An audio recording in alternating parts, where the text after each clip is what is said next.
All right, well, look, I know y'all are salivating out the mouth for my post-game video, so I'll go ahead and waste no more time and drop it for you. I'm gonna keep it short and sweet because really all of my takes on Tennessee are about the same as they were the last week, so I'll just keep it short and sweet as possible. Georgia fans, congratulations on that win. Congratulations on beating Tennessee for another year in a row. Went into Neyland Stadium and crapped all over it. Took a big old dookie on Tennessee and the fans right in front of Dolly Parton and Peyton Manning. So congratulations on the win. Congratulations to the Georgia fans, specifically the ones I know. I know there are a lot of you watching this video, and I know a lot of you are here to just troll me and then run on your merry way. So I only hope that you enjoy the most of your glory days. Because Georgia, we talk about, living in the glory days. Georgia is living in that time period. What is this now? Their 28th straight win. They're going to break a SEC record, getting their 29th next week when they beat up on Georgia Tech. Lowly Georgia Tech. I don't even know what they're doing against Syracuse. But anyway, all that to say, congratulations to the Georgia fans. Congratulations to the team. Congratulations to Carson Beck and all the Georgia players. Brock Bowers might be the best player in college football right now. He's an absolute unit. I feel like everybody agrees with me on that at least. But anyway, as it pertains to the Georgia fans, congratulations on a big win against Tennessee. You'll probably go undefeated. Maybe you win the national championship this year and go 15-0. Maybe you don't. I don't know. I only hope that for all of you Georgia fans watching this video, you don't run and hide when Georgia loses a game. And because eventually, of course, the glory days are going to run out. And I only hope that these Georgia fans who are here for the trolling at least stick around for the most part, and don't run away and delete their account the moment they lose a game. But regardless of whichever choice you make on that regard, congratulations on the win, and good luck the rest of the way. That's all there is to it.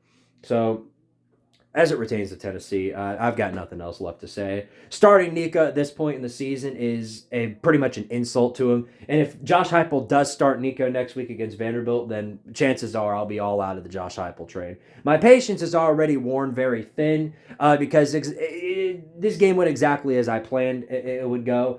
Not exactly as I planned, but exactly as I knew it was going to go.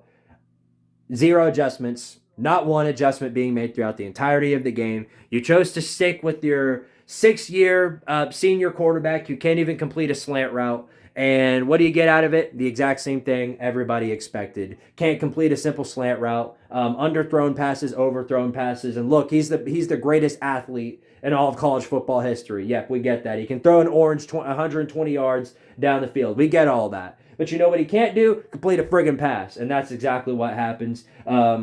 We used one of our 4 plays every single time. It was a guessing game to try and figure out which one it was. I was 50 of 50, 50 of 100 for all of the for every time, I picked between the 4, and turns out most of the time I was right. So, yep. And if I could predict it, you best guarantee that Georgia was able to figure it out. They had a number 1, defense in the country, and to the shock of nobody, they were able to figure it out and easily adapt and dominate Tennessee in the easiest way possible. Tennessee pissed down their leg, just like they pissed down their leg against every other game that's important this season. Josh Heupel's like 0 for 4 in the games that matter. Look, Kentucky matters barely, but yep. You lose to Florida, you lose to Bama, you lose to Georgia. That's 0-3 against the teams that matter the most. And I put up a friggin' 4. That's how you know I'm mad how I am. I put up a 4 because that's how many friggin' losses we have. 4 losses, just like our 4 plays. And yeah, so you lose to Florida, Georgia, and Alabama, the most important teams on your schedule. On top of that, you get blown out by an average Missouri team. So my patience has really run out for Josh Heupel this year. He refuses to adapt to any situation. And if he were to come out in this press conference that he's about to do, my only hope is that he comes out and says what we've been waiting for him to say. Well, the truth be told to everybody, yes, we know Joe Milton ain't that good, but Nico isn't. He's just not ready to go out there on the field. That's all he has to say. That's all he has to say. Because at least by that point, we'd know that we'd at least know that it isn't just you are just inept and unable to do anything. At least we know that. At least we know you're not just a complete idiot and in over your head and you don't know what you're doing. Because right now, that's what I'm actually thinking. That Josh Heupel does not know what he's doing and he's in over his head at Tennessee and it might be time to look for somebody else. I don't want to think that. But that's what I'm getting to right now because any other team would know how to adapt. And it isn't like our offense is just completely outmatched and Georgia's defense is just that good and Georgia's just that much better than Tennessee. No, we had plenty of chances in this game to punch Georgia in the mouth, just like we did for Missouri, just like we did for Bama when we were up by 14 points on them, and just like we were for Florida. But with the exact same problems happen every friggin' time. No adjustments. The exact same problems. Joe Milton can't complete a pass, and Heupel sits there, watches it, and goes, well, golly gee, I guess eventually he'll turn on the Jets, and then once he's on fire, we'll be able to get something going. He hasn't been on fire at all. He's been in 6 years. He's been in college for 6 years, and has not. There hasn't been a fire launched under Joe Milton a single day in college. And the fact that you think it's going to suddenly happen against the number one team in the nation is absolutely insane. So, what can I say? What else can I say other than what I've already said? There's no point starting Nico anymore. I truly believe that. If Nico starts next week, then I'll firmly believe that Josh Heupel is in over his head and he does not know a single thing that he's doing. Because why start him now? There's nothing left to play for. The season is over. Whatever hope there was left of salvaging this season is gone. It's gone. You can't beat Georgia. You can't beat Florida. You can't beat Bama. You can't beat any of your big rivals. You lose 4 games. You're sitting there 8-4. Probably going to end up in a mediocre bowl game. What else is there left to play for? Maybe you could start him in the bowl game. I want to complain about that, but why start him against Vanderbilt? Really? Why start him against Vanderbilt? And he's going to get all kinds of playing time and experience in the spring game and whatever else we do in the next year when we have to prepare him for the fall when he'll actually start. And the fact that you paid $8 million for him to come play for Tennessee and refuse to use him in any given situation and just allow Joe Milton to go out there and overthrow another wide receiver for 20 yards over his head is absolutely insane. So this is my breaking point with Josh Heupel. Just no adjustments, no game plan going into the game other than the one that you've already been set up with, the four plays, and that's it. And what did Georgia do? All they had to do was adapt. And Tennessee was just going to sit there and watch it fall and just, as I said in the halftime video, lay face first on the floor and watch themselves get executed. That's exactly what happened. So this is what you get. This is what we're getting. And if it weren't for that Alabama win last year, the conversation around Josh Heupel would be a lot more severe than it is. That Alabama win and the fact that we won 11 games last year in an Orange Bowl over Clemson, that pretty much saved Josh Heupel a mulligan. And this is his mulligan. This is your mulligan right here. This terrible season where we can't beat a rival, where we crap down our leg in every single offensive drive. Here's your mulligan, Josh. Next year, better be a whole lot better than this year. Hey, I think it should be better than last year. Because this is unacceptable. Unacceptable. I'm tired of this. And I'm sure a lot of Tennessee fans can agree with me on that. All of the Joe Milton defenders, all of the people who wanted Joe Milton to start throughout the entirety of the season are gone. There ain't a single person out there who's still saying that right now. There ain't. Even the sunshine pumpers aren't saying that anymore. It's gotten so bad. So, all that to say, since you were riding this high horse all the way through the season, since you decided way up till now, why decide now that Nico should start? The season's over. Whatever there was in hope of playing for is gone. So, why start Nico now? Playing time? That's it. And he'll have a lot of that. Again, he'll have a lot of that going into next year when we all know he's going to be the starter. But you bought yourself a mulligan when you beat Alabama and Clemson last year. Your mulligan's out. You've got to produce next year because this is unacceptable. Absolutely unacceptable.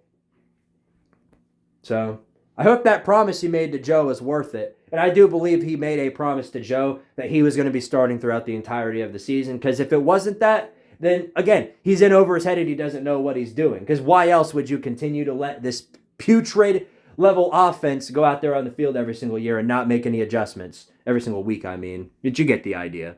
The offense is sad, and it's not in fault to just we don't have many offensive pieces. It's in fault to the fact that we do not have a quarterback. We do not have a quarterback that's producing. We do have a quarterback that could produce, but he's sitting there on the sidelines wondering why he's not getting any snaps.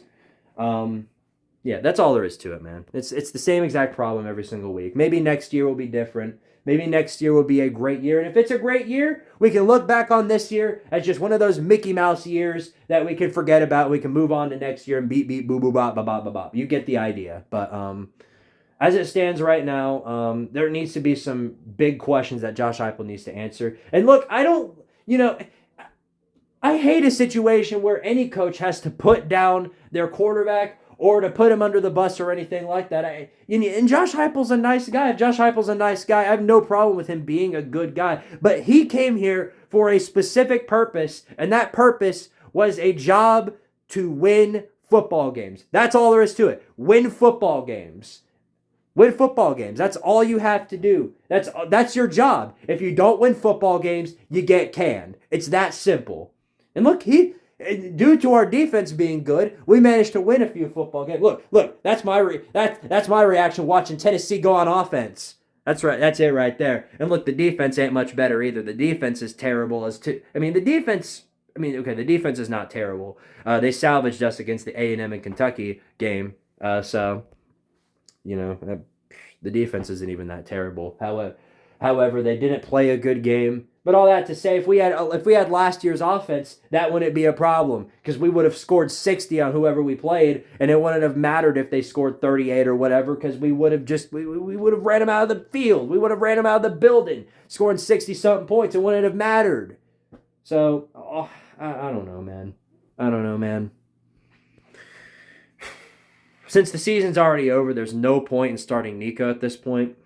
Just let Joe play out the rest of the season. And regardless of the fact that I don't think he's a good quarterback, you've wasted your opportunity to start Nico. There's no point in doing that anymore. And I get that fans want to see him, but there's nothing left for this team to play for.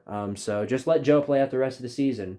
Just let him go out there and ball out. You decided that you were going to ride this high horse with Joe Milton all the way through. So might as well finish what you started, Josh. That's the way I see it.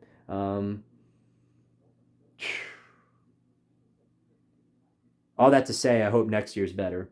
I truly hope for your sake that next year's a whole lot better than this. Because if it's not, then Tennessee fans aren't forgiving. They aren't. They are not. You will be, and I hope you don't because I don't think Josh Heupel's in over his head. I don't think he's just a coach who doesn't know what he's doing. And if he came out in a post-game press conference and just said the truth, then I would no longer have to say this. I would just sit there and be like, just go listen to Josh Heupel's press conference. All he'd have to say is, look, I get you guys want to start Nico. I know you guys don't think Joe Milton's the right guy, and we think that too. However, Nico's not ready. And if he came out and said, all it takes is just for him to say those 3 words that Nico is not ready. Oh, that's 4 words, but you get the idea. All it would take for him to come out and do is to say that, and I wouldn't have to say this. I wouldn't have to come out every single week and be mad about all this because I would have already gotten my answer. And maybe he did say that. Maybe I haven't listened to the Georgia post-game interview, and if somebody could tell me what he said in the comment section, I would certainly love to hear it. But that's all there is to it, man. I hate to see it. I'm not rooting against Tennessee. I don't root against Joe Milton. I wish he'd come out every single week and ball out and throw for 700 yards, but that's just the truth of the matter is that's never happening. That's never happening. It's not happened a day since he got here, and it won't happen a day. It won't happen at all. It's just not. And so all that I already said it, but Josh Heupel, you used up your mulligan. So next year's got to have results. That's all there is to it.